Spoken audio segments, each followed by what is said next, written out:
Hello everybody, welcome back to another Strengths Materials video. And in this video, we're doing slope and displacement by integration using these formulas here.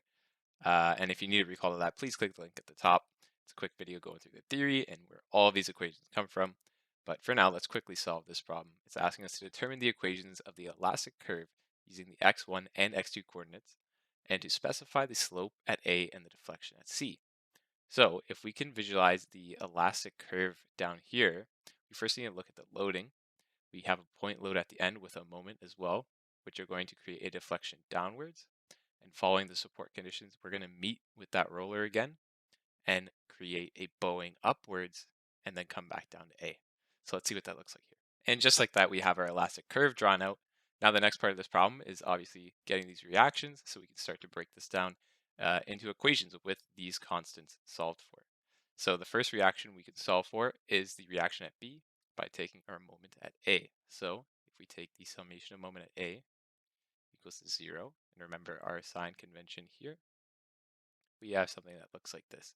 We're going to have the reaction force of By, which is right here, By, and that's a distance away of 20 feet from A. So 20 feet. And then we also have this 8 kip, which is creating a negative rotation or a clockwise rotation. So that's 8 kip times the distance, which is going to be 20 plus 10. So that's 30 feet. And then we have the moment, which is simply additive to the equation in the negative sign convention since it is clockwise. So we have 20 kip foot. And then solving for all of that, you are left with By equals to 13 kip. Then similarly, you can solve for the AY reaction as well, where we have the summation of forces this time equals to 0 in the y direction with positive being upwards. We have obviously the AY force, I've drawn it downwards. And then we have the By, which is positive 13, and that's kip. And then we have the negative 8 over at the end, which is negative 8 kip here. Bring that AY over. You get rid of the negative sign, and you're left with 13 minus 8, which is 5 kip. All right, so now we can actually go ahead and start looking at these x1 and x2 coordinates. So let's start with x1 so that we can get a method of section analysis going in order to determine what constants and what deflections and slopes we can derive from those equations. Alrighty, so now we've used the method of sections to get this segment in terms of x1, and it's a very simple one. We just have this 5 kip reaction, and we have the obvious convention, which is just at our point of section. And now what we're going to do is find an equation for the moment, and that's going to be in terms of x, so we can work towards the slope, which is what it's asked at point A. So all we need to do is simply take the moment about the point, so let's call it MO, and that's going to be equal to 0. And we just need to solve it as we normally would, except now we have this in terms of x, so we're going to have this 5 kip force, which is creating a positive counterclockwise rotation, and that's going to be at a distance x1 away from the cut. And then we also have to consider this moment that is at the section as well. So we have that as positive as well. So we have M1 positive. And this is all in kip foot. Now rearranging this, we have M1, which is simply going to be equal to negative 5x. Since both these were positive, we had to bring one over, and the sign will change, right? So we're left with negative 5x to the 1, or x1, sorry, and that's times kip foot. Now, if we write this in terms of our EI representations, we have dy to the power of 2. So this will be equal to the exact same thing, just now we have it rewritten. So now to get this in terms of slope, all we need to do is simply take the integral of this equation. So in terms of slope, we need this in the representation dy over dx. So we have to match that by integrating this side as well. So we're going to have something that looks like this. Negative 5 is now going to be over 2, and we're going to be adding to the exponent of the x1 as well, and that's now going to be squared.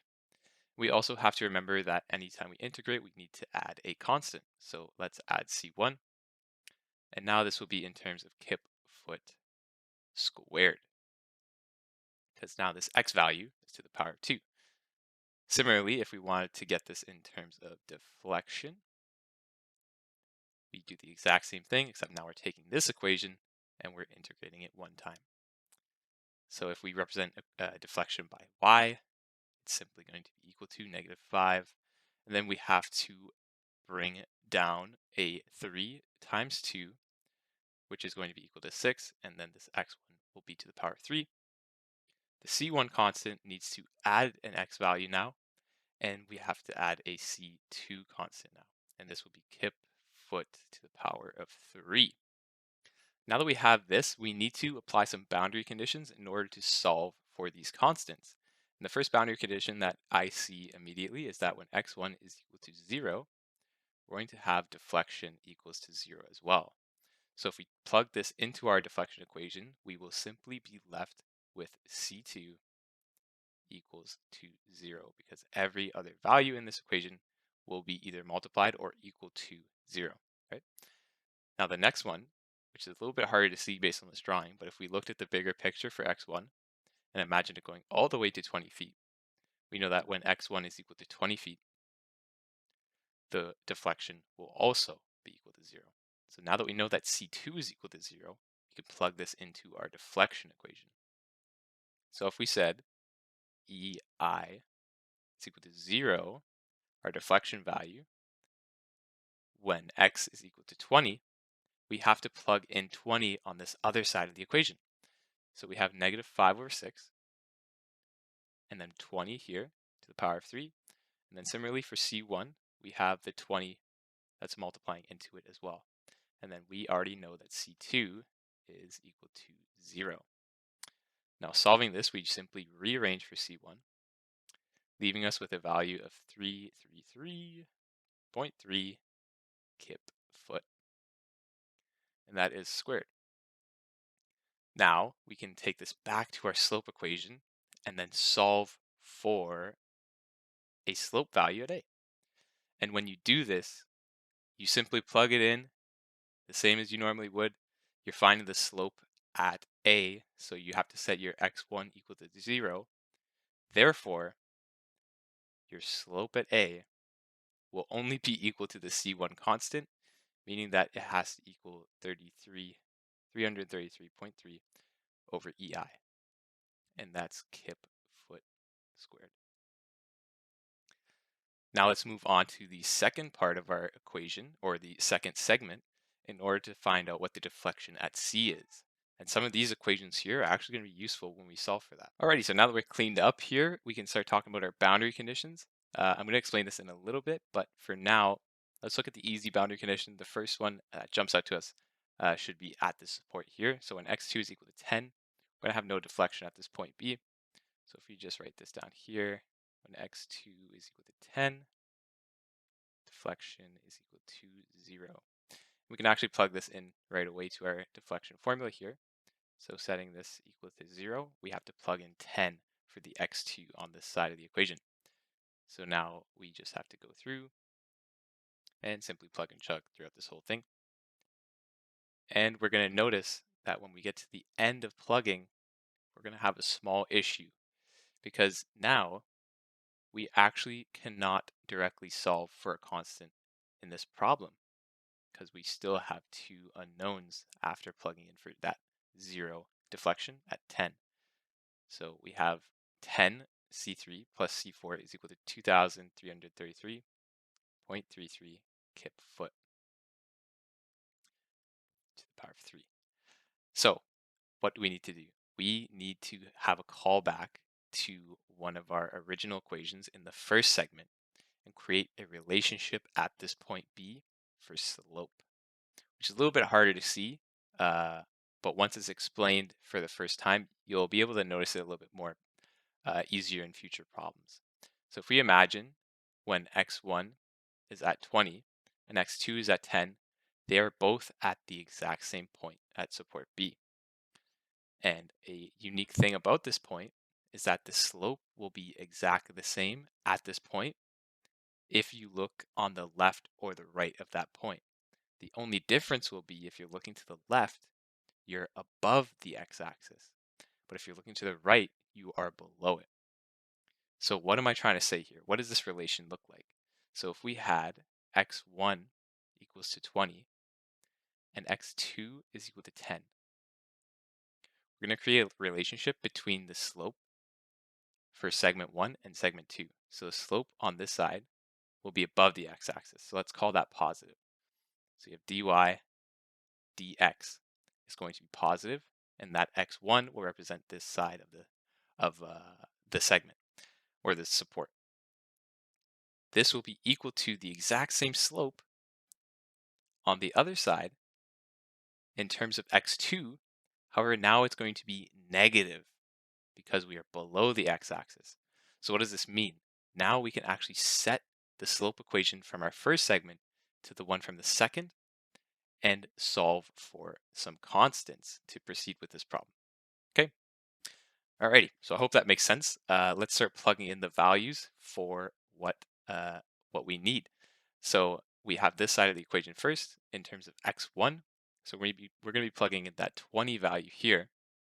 So we have 502, and this is going to be 20, and that is squared, plus the C1 value, which we have from the previous solving segment of 333.3. And then on the other side, we have to consider this slope equation here. So in terms of x2, we're going to be using that 10 value. We have negative 8 over 2, and this is going to be plugging in 10 instead of 20 now. Proceeding with that, you have something that looks like this, where you can solve in terms of C3. And solving for that, you'll be left with a value of 1266.67, and this is kip foot squared. And then you can bring this back to our original unknowns equation here, plugging in that C3 value. So if we had 10, 1266.67 plus C4 is equal to 2,333.3. This is kip foot cubed on this side. We solve for C4, and that leaves us with a value of negative 10333.33 kip foot. Now, what's the last thing that we need to do? We have to figure out what the deflection at C is. So the deflection formula was already solved for. It's right here. So if we wanted this in terms of deflection, all we have to do is bring that EI over. And we have to say the deflection at C is equal to all of this over EI. But if we remember what our segment is showing us, we have x2 is equal to 0 at point C. So all of these terms are actually going to end up being 0, except for which one? The term with C4, because C3 is times x, and these two terms are times x. So we are left with only one term here, being that C4 value, which we already solved for, which is negative 10,333.33. And that's going to be over EI. That's kip foot cubed. Obviously the negative sign, meaning that it is downwards. So that would be your answer for the deflection at C. And we already have the slope at A.